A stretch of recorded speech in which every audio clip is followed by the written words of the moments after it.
माना पोलिसांची अवैध हातभट्टी अड्ड्यावर धाड. मूर्तिजापूर तालुक्यातील माना पोलीस स्टेशन अंतर्गत असलेल्या मधापुरी येथे 2 ठिकाणी अवैध गावठी दारूची हातभट्टी सुरू असल्याची गोपनीय माहिती मिळाल्यावरून माना पोलिसांनी सोमवारी सायंकाळी 5 वाजताच्या दरम्यान अचानक धाड टाकली. घटनास्थळी दारू निर्मितीचे साहित्य व अन्य वस्तू आढळून आल्या. तसेच घटनास्थळी 1,46,500 रुपये किमतीचे कच्चे रसायन व तयार गावठी दारू आढळून आली आहे. त्यावर कारवाई करत ते उद्ध्वस्त करण्यात आले.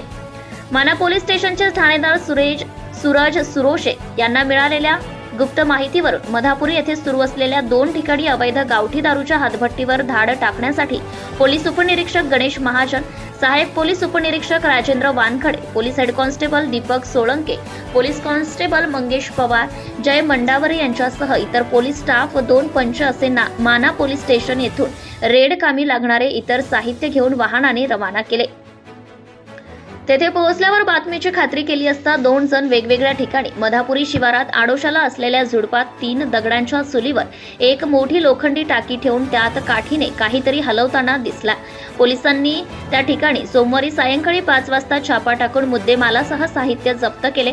आरोपी हे घटनास्थळावरून पसार झाले. सदर प्रकरणी माना पोलीस स्टेशनला दारूबंदी कायद्यान्वये गुन्हा नोंदवण्यात आला आहे. प्रतिनिधी Sandeep Rathod, Maisang. Subscribe now and press the bell icon. Never miss an update.